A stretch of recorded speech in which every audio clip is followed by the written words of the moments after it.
Namastê, seja bem-vindo, seja bem-vinda e que a paz esteja contigo, que a paz se faça presente em todo o planeta Terra.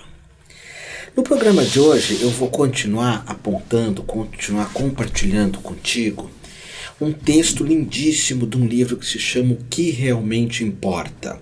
É uma visão minha desse texto que foi uma pesquisa realizada em vários doentes terminais e a maior parte deles apontou em algumas direções daquilo que realmente importa para nós vivermos, nós que estamos bem e que importam, situações que importam também a eles, pessoas em estado terminal.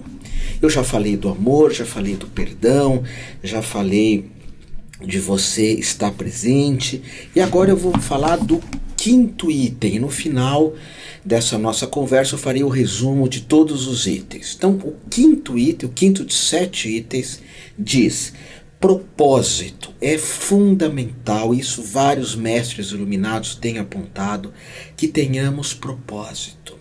Jesus diz: meu Deus, foi para isso que eu fui mantido. O que ele quer dizer? Esse é o meu destino? Interrogação. Eu até na primeira conversa nossa aqui eu falei: torne-se aquilo que tu és, que é a visão de Nietzsche da nossa vida, se tornar aquilo que somos. E o propósito é quando nós, mesmo num momento de dor, de tristeza nossa ou alheia, ainda percebemos a necessidade de vivermos, de o porquê eu estou vivo, qual é o meu propósito aqui, agora. E é interessante notar que essa questão do destino nos faz refletir o quanto que eu tenho de livre arbítrio, porque na maior parte da nossa vida nós buscamos modificar aquilo que é impossível. Eu não quero ficar velho, eu não quero enxergar mal, eu não quero perder a memória, eu não quero que meus pais morram, eu não quero que tenha trânsito, eu não quero perder isso ou perder aquilo. Nós lutamos contra aquilo que é impossível mudar. Você deve cuidar da tua saúde, você deve estudar, você deve amar, mas perceber que tudo tem um começo, um meio e um fim. E se ainda tu estás aqui me escutando, assistindo esse programa ou me escutando aqui na Rádio Mundial, é importantíssimo que tu tenhas um propósito, que tu descubras qual é o teu propósito. E às vezes até uma pessoa muito doente, o propósito é simplesmente ser você, ser uma pessoa autêntica, real, mostrar tuas dores. Eu falei nas aulas, nos programas anteriores, a questão da humildade, de buscarmos ajuda. Então existe um propósito de quem é muito jovem, que é um propósito potencial, de se fazer e viver muita coisa. E existe um propósito de quem já está no final da vida, que é um propósito de ser, e o propósito de descobrir o grande mistério, que é o mistério da passagem, que é o mistério da morte. No budismo, por exemplo, é importantíssimo que a pessoa seja responsável por aprender a morrer. E normalmente nós chamamos um sacerdote budista que facilita a passagem da pessoa que está morrendo, facilita ela partir. Na Igreja Católica também tem essa questão do sacerdote estar ali. O propósito também é uma clareza. Por que eu estou no estado terminal? O que eu tenho que aprender antes de morrer? E eu falei nas lições passadas do perdão. O perdão aqui vem também com o contentamento. A dádiva final da vida é olhar para trás e perceber esse contentamento. Ok, aconteceu tudo isso. Eu faço as pazes com isso. Eu perdoo e faço as pazes. Porque na hora da partida não é importante nós brigarmos. Claro, na adolescência, na juventude, brigar, questionar, mas no final é importante essa aceitação. Não adianta no momento final estarmos preocupados com as contas, com o que vai ficar ou o que eu vou deixar. Tem que haver esse contentamento de que eu estou partindo ou de que alguém está partindo. Então a lição que o contentamento nos dá, melhor, que o propósito que o contentamento nos dá, é perceber a todo momento que eu posso criar os próximos passos do que eu penso, do que eu sinto. Por vezes não posso mudar o mundo de fora, mas posso mudar o mundo interior. Sexto item, a rendição, não é? Jesus dizia assim: ó meu Pai, em tuas mãos confio o meu espírito. É uma passagem da Bíblia, é claro, mas pode também ser traduzida como seja feita a tua vontade. É uma entrega, uma rendição, principalmente para aquelas pessoas que não se renderam, que não soltaram durante a vida toda, todo momento tentando segurar, brigar, lutar com tudo, reclamar, resmungar, mas no final da vida é esse se livrar das expectativas, se livrar do controle. E essa rendição, quando eu dou uma palestra, quando eu faço um seminário, é o que as pessoas mais questionam, porque dá a impressão que essa rendição, que é do cristianismo, do budismo, do hinduísmo, de grandes religiões ancestrais, milenares, por vezes dá a impressão que a pessoa não faz nada. E a rendição é você se render de novo àquilo que não está sob o seu controle. Lembra que eu falei lá nos programas anteriores que uma doença terminal, ela nos faz perceber aquilo que eu não tenho controle, aquilo que eu tenho que soltar.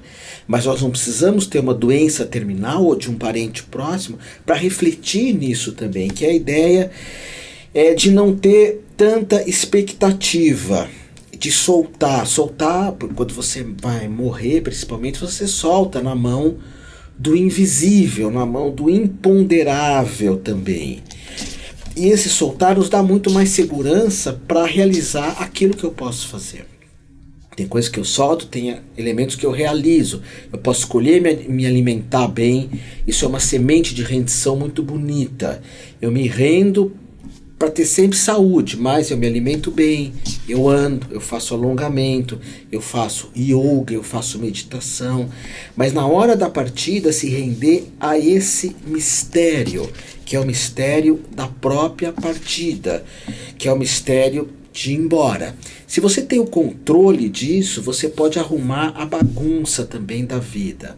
Tem pessoas que no judaísmo se dá muita importância para isso. A Cabalá judaica, de deixar tudo pronto. É o que você vai deixar para o mundo vindouro. Às vezes uma doação, uma caridade, ajudar alguém, chama-se riquezas tzedaká em hebraico, riquezas para o mundo vindouro, para o mundo que virá. Ou seja, as riquezas do mundo que virá não é o dólar, não é o dinheiro, não é as economias, é o que você fez aqui de coisas bonitas. As boas ações chama tikulim. Por isso que os judeus na América do Norte fazem faculdades, fazem hospitais, fazem centros de educação, porque deixam alguma coisa. Então arruma a bagunça também. Então é uma entrega ativa. Enquanto você está vivo, essa rendição não é passividade. Você ainda está fazendo algo, ok? E a rendição, primeiro, nos dá uma adaptabilidade, porque eu me adapto às coisas como elas são, em vez de lutar o tempo inteiro contra. Depois, uma equanimidade, perceber que somos todos um. Principalmente quem está sendo tratado no hospital, ou quem vê as pessoas sendo tratadas no hospital, percebe a importância de um ter um olhar para o outro, de um perceber o outro. Depois a sincronicidade, né, que é perceber quantas coincidências que existem quando o nosso corpo está limitado. Eu começo a perceber essas sincronicidades da vida. E por último, perceber também isso, que entregar-se é confiar no ritmo divino, confiar nos mistérios que estão nos rodando, eu posso dizer assim, que estão próximos a nós, ok? Depois a última lição é a impermanência. A impermanência que é enfrentar os nossos medos. É interessante porque nós fugimos de tantas coisas. que a priori temos medo, e na hora da morte você tem que encarar o teu medo. Eu até falei numa lição anterior que na hora da morte até o diabo chama o sacristão. E nós ficamos fugindo do confronto com os nossos medos, nossas limitações, mas uma hora tu vais ter que olhar para isso, para os teus medos, tu vais ter que olhar, não tem outro jeito. Então é perceber que tudo é impermanente, é perceber, lembra, lá para trás nós falamos, nós começamos a jornada nesses programas baseados no livro O Que Realmente Importa. Meu livro está meio rabiscado aqui em cima, mas O Que Realmente Importa, Karen White, editora Vozes. Então ela começa o livro falando que a primeira lição é o desafio do sofrimento, que todo mundo sofre. Lembra? A primeira lição. A segunda é exercitarmos o amor a nós, ao que nos cerca. A terceira é o perdão, consertar as coisas, perdoar a cada momento, ainda que não seja com o coração, que seja com a cabeça. O quarto é descobrir o nosso propósito em cada momento da nossa vida, nosso propósito. O quinto é a rendição, se render, não é? Na verdade aqui é sofrimento, amor, perdão, o propósito, viver cada momento.